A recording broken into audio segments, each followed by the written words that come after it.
Notre page pronostic nous emmène à Vincennes ce samedi 27, mais également à Marseille-Borelli en réunion CSI, course sur Internet, également du côté d'Agen ou Mont-de-Marsan. Pour nous aider à y voir plus clair et faire le papier, on retrouve Jean-Charles Foursens-Bourdette. Salut Jean-Charles, comment ça va ? Ça va très bien, et vous ? Pas mal du tout. On va démarrer avec Vincennes, on le disait, pas mal de chevaux qui courent à l'extérieur. Ce sera notamment le cas d'Écrin du Drô. Nous sommes en Réunion 1, troisième course du programme Support d'un Pic 5, le prix de Beauménil sur les 2850 mètres de la grande piste. Et notamment ce représentant de Christophe Fate qui portera ici le numéro 2. Effectivement, Écrin du Drô qui va retenter sa chance à Vincennes après avoir réussi avec brio le 14 février sous la drive de Franck Nivard, de prendre une belle troisième place.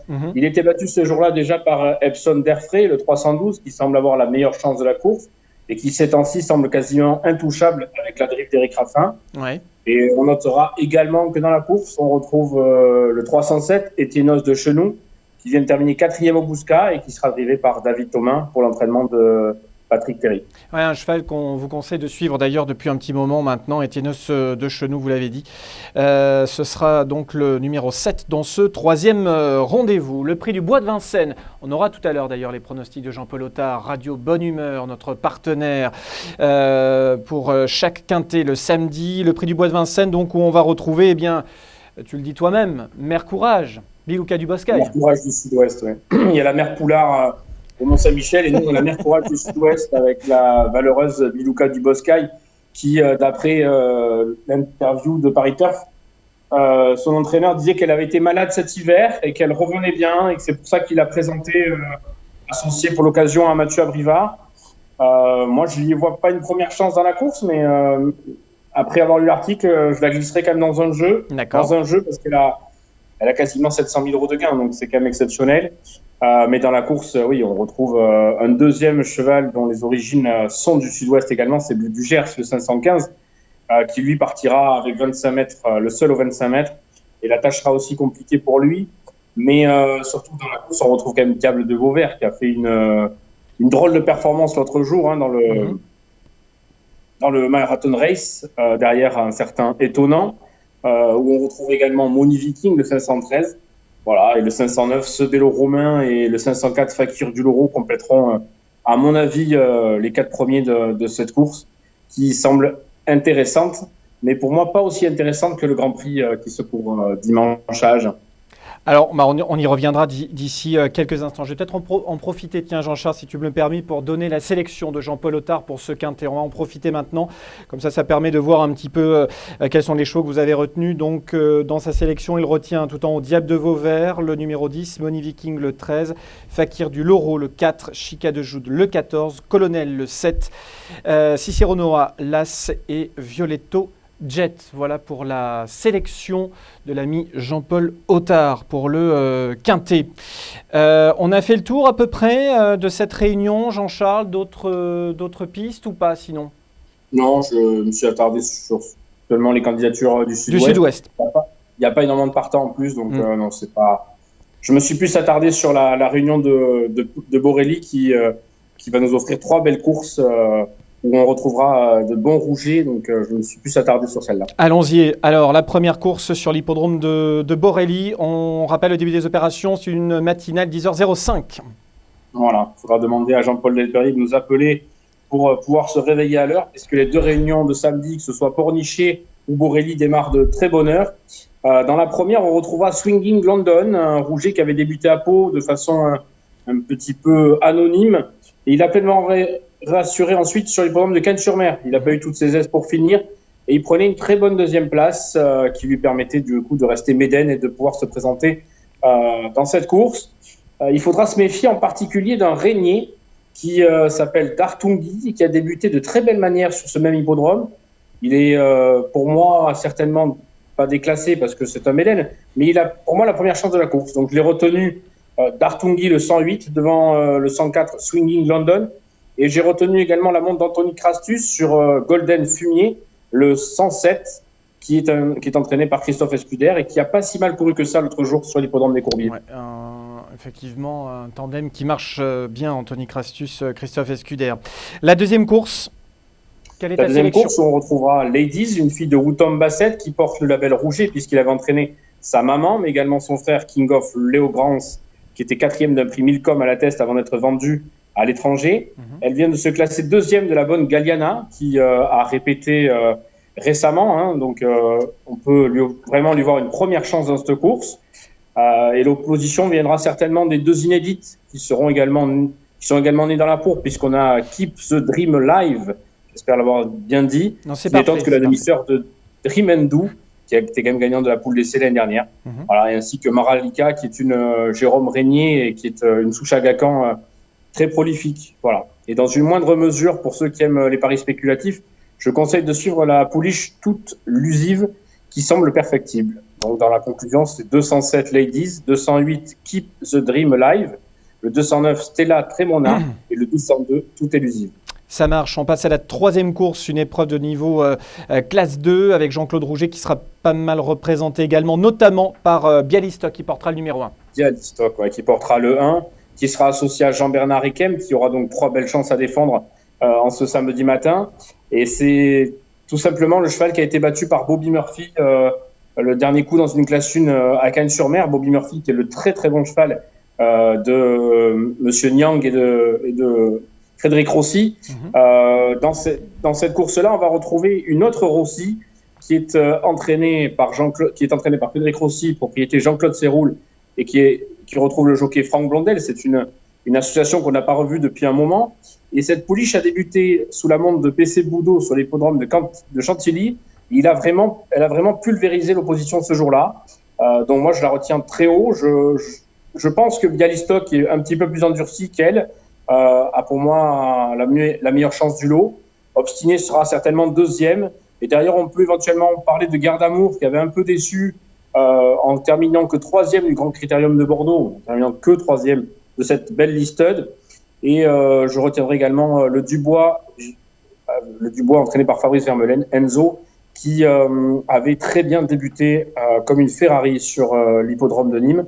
Voilà, donc ma conclusion, c'est que le Rouget devrait s'imposer, le 301 Bialystok, vu les lignes qu'il a, qui sont en béton. Le 306, c'est Obstiné, qui a très bien débuté à Chantilly. Le 303, Enzo, qui lui également a bien débuté à Nîmes. Et le 305, Garde Amour, qui va faire une rentrée et qui, il faudra le souligner, est associé à Michael Forest. Merci beaucoup. Voilà donc pour cette réunion de Borelli qui va être très intéressante à suivre également. Vous pouvez jouer sur Internet sur les courses de Borelli.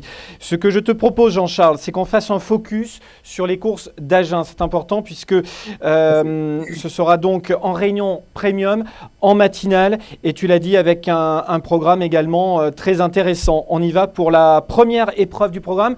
On retrouve la catégorie des amateurs. Et voilà, les amateurs avec, j'ai eu au téléphone tout à l'heure Thomas Martin qui me confiait que Frat Desbois avait très bien travaillé, que l'autre jour à Bordeaux, il avait pris un très très bon départ et dans le virage, le cheval s'était désuni. Il y compte, surtout qu'il part avec le 2 derrière les ailes de l'Autostar. Le cheval va décoller, très rapidement prendre la tête et pourra très bien faire de tête et corde et aller au poteau de la Sorte. C'est un tout bon cheval. On devra se méfier en particulier de Demoiselle Win, Benjamin Gutt, qui s'était déjà imposé sur telle piste et dans cette catégorie. Et il est associé au driver en forme, Charlie Clotet, qui s'est imposé cette semaine sur le même hippodrome en PMU. Ouais. Et on pourra également retenir le touriste, j'allais dire, c'est méchant de dire ça. On va retenir l'étranger, celui qui fait le plus grand déplacement du jour, ouais. Qui est entraîné par Charles Nivard, qui va être drivé par son propriétaire, Monsieur Chapdelaine, qui est un driver référence chez les amateurs. Donc moi, je le retiens aussi assez haut, malgré le fait qu'il parte en seconde ligne. Le 2, le 6 et le 11. La deuxième course du programme avec Kate Duperche qui retient ton attention et tu lui opposes Equido Alpha. Voilà, donc dans cette course montée où on retrouvera le bon cheval de Richard William Descher au monté, Kate Duperche qui va courir entre guillemets avec ses enfants, puisque Equido Alpha, qui a une meilleure chance au premier poteau, mais qui n'a pas beaucoup d'expérience au monté. C'est moi de Londel, c'est pareil. Ils viennent de faire 2 très bonnes performances également au monté, mais ce ne sont pas vraiment des chevaux montés. Donc je pense que Kate Duperche peut rendre la distance et peut offrir une nouvelle victoire à son mentor. Voilà donc pour ce deuxième rendez-vous. La troisième, la jeune génération. Et là, tu m'écris, je mens pas, on le voit peut-être pas là. On n'est pas dans le pétrin avec les I. Qu'est-ce que tu entends par là? Bien parce que c'est le prix de la boulangerie, je crois. Voilà. Et que effectivement, le choix est compliqué parce qu'on a deux très bons poulains, une pouliche et un poulain qui vont s'affronter. On a Ilona Dika qui vient de se promener en débutant sur, je ne sais plus lequel hippodrome, parce que je ne l'ai pas noté, mais c'était très très bien. C'est un cheval de la famille Terry qui va très certainement devoir faire le tour de In Excess Bleu, qui vient de s'imposer sur l'hippodrome de Cholet. Et il a été repéré par Province Course. Il a fait le dernier 500 sur le pied d'une 13 pour débuter. Donc je pense que ces deux chevaux-là vont lutter pour la gagne. Et ça va être difficile d'en prendre un plus que l'autre. D'accord. Donc moi, je vous conseille de faire le couplet gagnant placé, 302 In Excess Bleu et Ilona Dika, car c'est les deux chevaux de la course, les deux poulains de la course. Et je finirai par Irati Duhem qui vient de très bien se comporter et qui avait été la note le dernier coup sur l'anneau à Genet. Ça marche. La 4e course du programme. Il sera question du festival des Bandas de Candon. Voilà. Donc, est-ce qu'on va être à la fête? Ça va être une bonne question. J'ai retenu Hulke de Tillard qui vient de s'imposer sur l'hippodrome de Hoche en patron. Oka qui fait une rentrée mais qui est déféré des postérieurs pour la première fois. Aladin d'Argent qui a vu surgir un génie dans le dernier tournant l'autre jour. Patrice Géré n'a pu l'éviter. Il est parti au galop. Et ce qui va se montrer ça jusqu'au bout. Moi, je pense qu'il a de gros moyens et il a vraiment les capacités pour s'imposer dans une telle course. Harmonie Narcy il part en seconde ligne, mais il a déjà bien fait sur le parcours. Le 6, l'As, le 2 et le 3, voilà pour ta sélection pour la 4e course. La 5e course du programme, ta sélection directement, Jean-Charles? Alors, Giada le 501, Generous Charm le 506, le 504 Gitane du Rib et le 507 Gajac. Pour la 6e course du programme, avec, c'est vrai, un choix peut-être un petit peu compliqué. On a pas mal de bonnes chances. On a notamment Yannick Henry, les deux pensionnaires de Yannick Henry qui retiennent ton attention. Voici donc ta préférence. C'est le 611 Fresca de Vendel. Fresca de Vendel, associé à Alexandra Brivard, qui a été appelé pour l'occasion pour driver les pensionnaires Yannick Henry. Fiji Smiling, l'autre jour en amateur, c'était pas mal. Moi, je vous conseille de vous méfier de cette candidature au premier poteau. Et l'opposition viendra du second poteau, mais on a des chevaux qui rentrent et qui sont ferrés. Je pense à Flash Royal, le 617, qui est un tout bon cheval. Fête de Vrade, également le 618. Et Fabio de Tilou, le 615. Son mentor est en forme. Bruno Muel n'arrête pas de gagner des courses. Ta sélection directement pour la 7e épreuve du programme. Tu retiens tout en haut. Fandango la nuit, le numéro 3. Voilà, Fandango la nuit, le 703, qui est dans la forme de sa vie. Drôle de Tartifume, le 704, qui lui également a une bonne carte à jouer.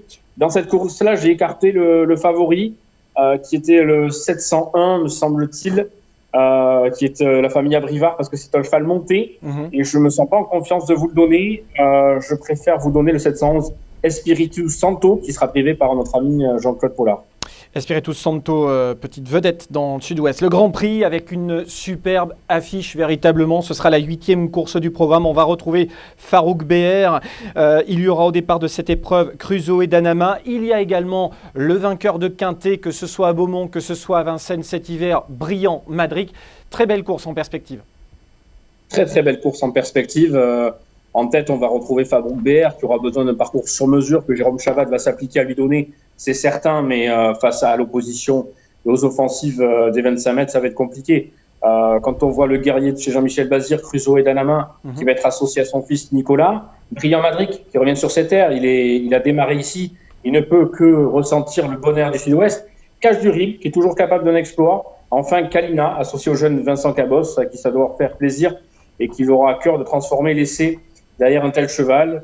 Il faudra également noter que Jean-Louis Claude Dersoir et Nicolas Bazir n'auront qu'une seule monte dans cette journée-là, c'est pour ce Grand Prix. C'est dire à quel point ça va être compliqué. Ça va être une super course, super affiche. Ce que je te propose, Jean-Charles, on va faire maintenant un focus sur les courses de Mont-de-Marsan ce dimanche 28.